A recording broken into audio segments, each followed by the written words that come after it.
about to watch is one from when I first set up the business, and I set it up as Willows and Daisies.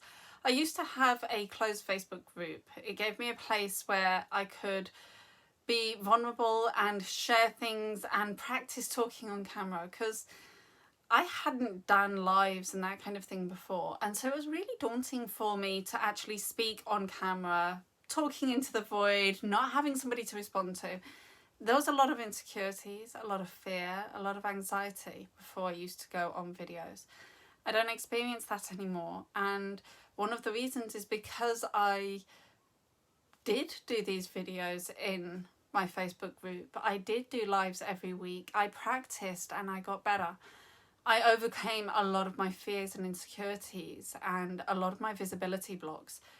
It's why I've got the business that I have today. But these videos are back from when it started. This surpassed version of me who was sharing what she wanted to share, the message that was on her heart that she still didn't feel worthy of sharing publicly. So, if you do hear any mention of Facebook groups or Willows and Daisies, the Facebook group doesn't exist anymore, and Willows and Daisies has been rebranded and is now Louisanne. I hope you enjoy the videos, and remember, wherever you are on your healing journey, honour and respect the past versions of yourself, because they got you to where you are now. Don't criticise them for not doing better, knowing more. They were doing the best that they could at that point, the same way that you are now. And the things that they went through and the battles they fought and won are one of the reasons that you are where you are now. So don't be too critical of past versions of yourself. Instead, honour and respect them for what they did. Take care and stay awesome. Enjoy the video. Hello, darlings. So I'm currently in lockdown, as most of us are, and my mum has moved in with us over this period of lockdown, because she lives alone, and we have vulnerable members of the family, and so she's moved in with us, you know, for various reasons. In the time of having my mum living with us again, I find that a lot of discussions are cropping up about past the journey that we've gone on and everything, as it naturally does. And a lot of the healing that I've done and a lot of the inner work that I've done and mindset work has actually alleviated the stress and the pressure or the anxiety that these conversations used to have on me. And it shows how much healing I've actually done, but it also highlights places that I still need to do work. One of these is we were talking about, so when I was younger, my father went bankrupt. And when he went bankrupt, he tried to pull us all down with him. He was a narcissist, so it was kind of like, if I'm going down, I'm taking you all. And he didn't care about the repercussions that would have on us long term. It was kind of like we had to be punished for going against him, kind of thing. So what came up, because I've done a lot of forgiveness work for what my father had done. Oh, putting some cream on my hands. Because I've done a lot of forgiveness work on what my father had done, what surprised me was the number of other people that I actually still had a lot of anger and resentment towards. So when running his business, my father forged a lot of documents with my mum's signature on.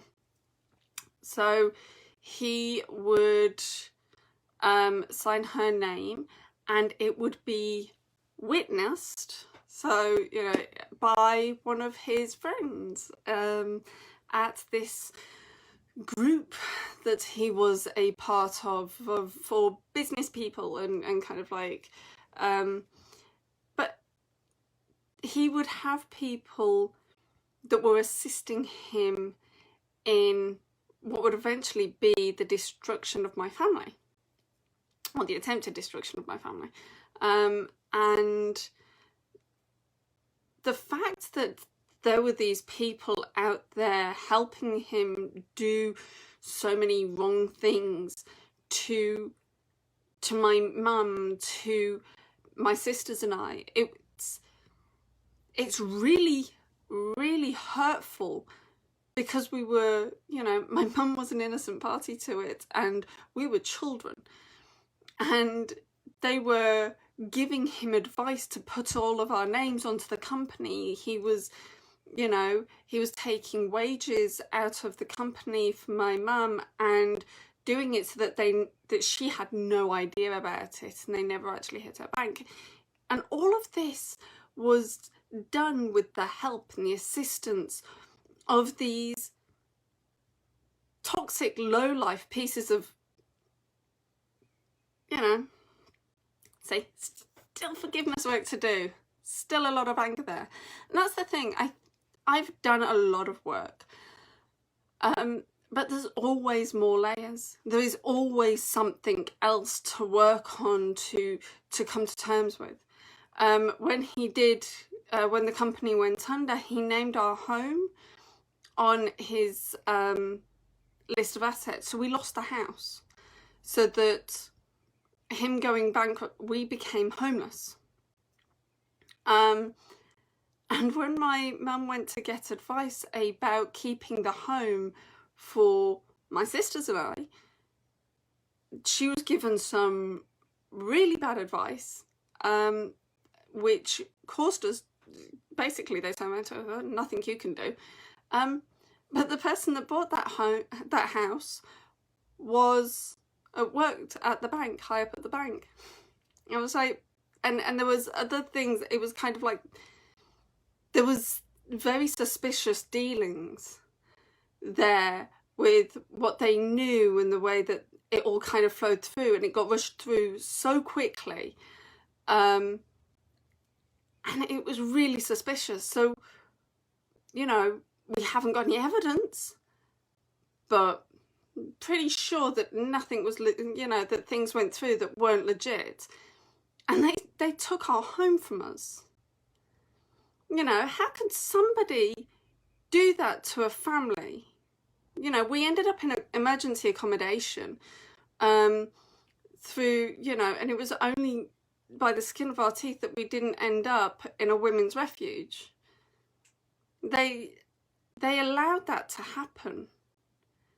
And although they weren't the ones that had abused, you know, done the emotional abuse or had done that, created that situation, by manipulating that situation and by benefiting from it, by, you know, allowing it, by condoning it, they all played a part in some very hurtful situations, situations that, you know, eventually the culmination of these situations and multiple other facets, you know, they could have cost my life.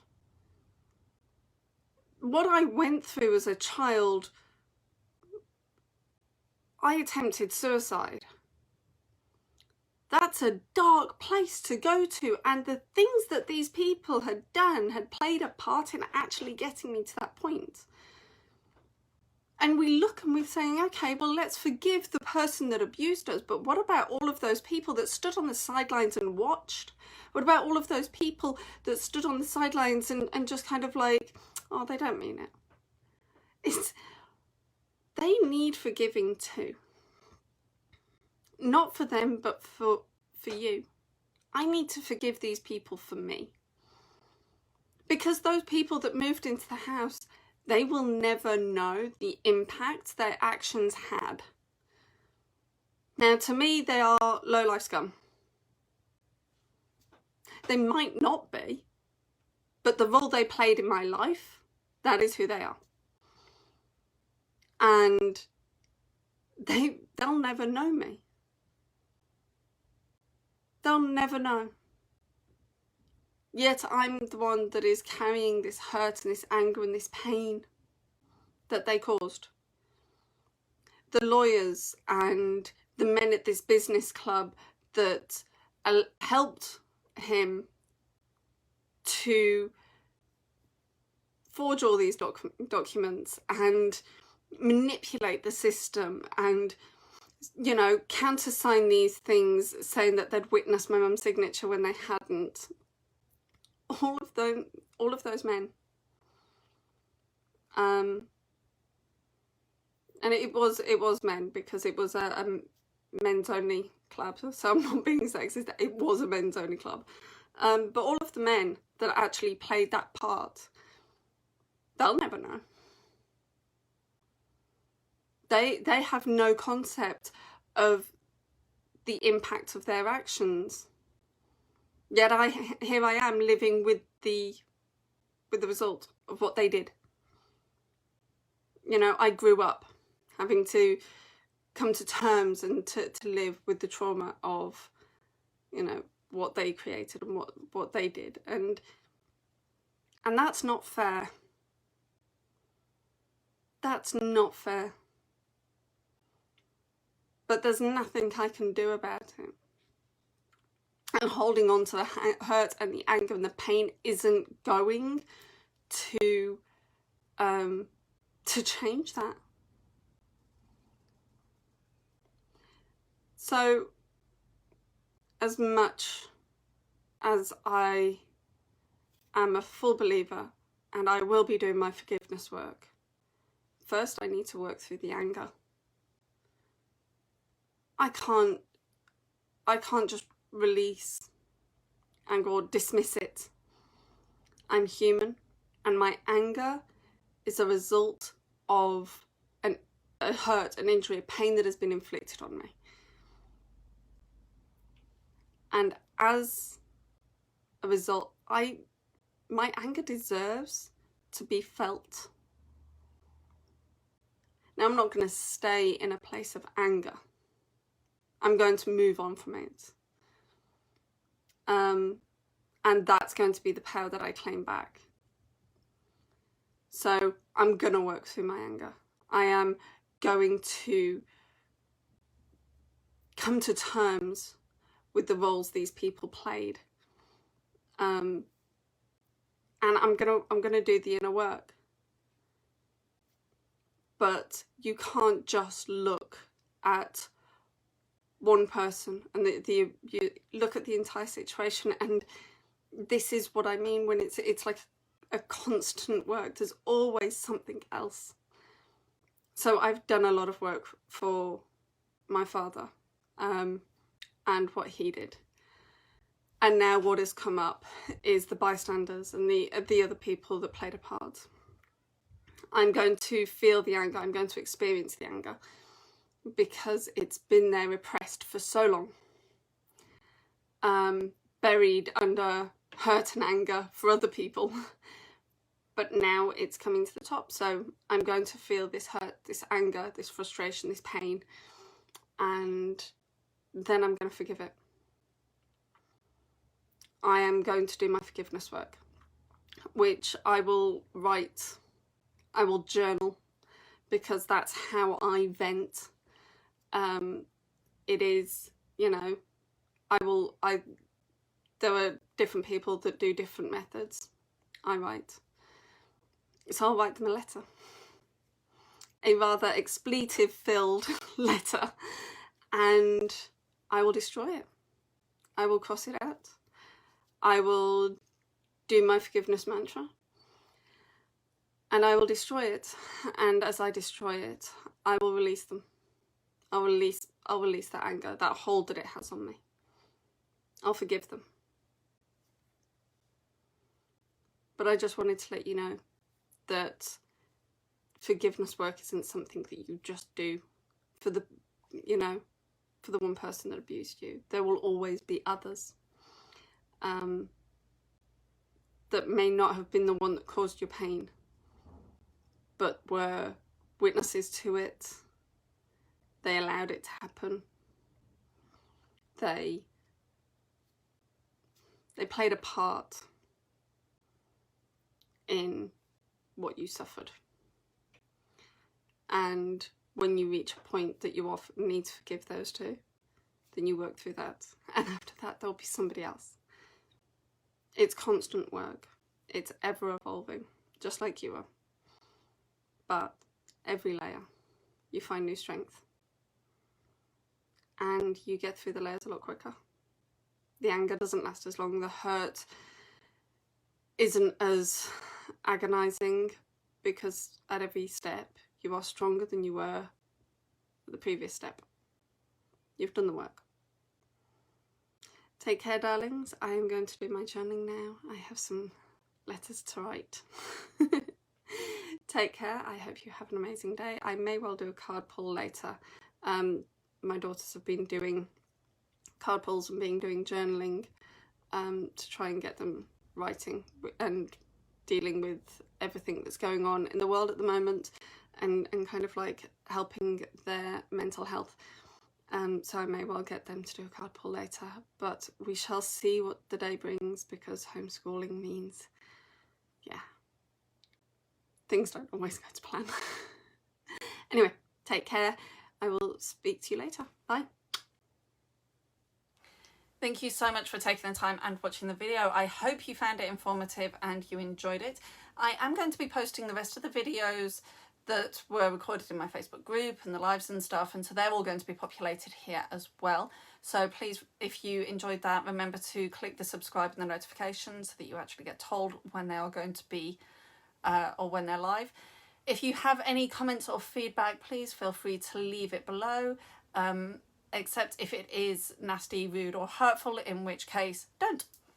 I hope you have an amazing day. Take care, enjoy yourselves, and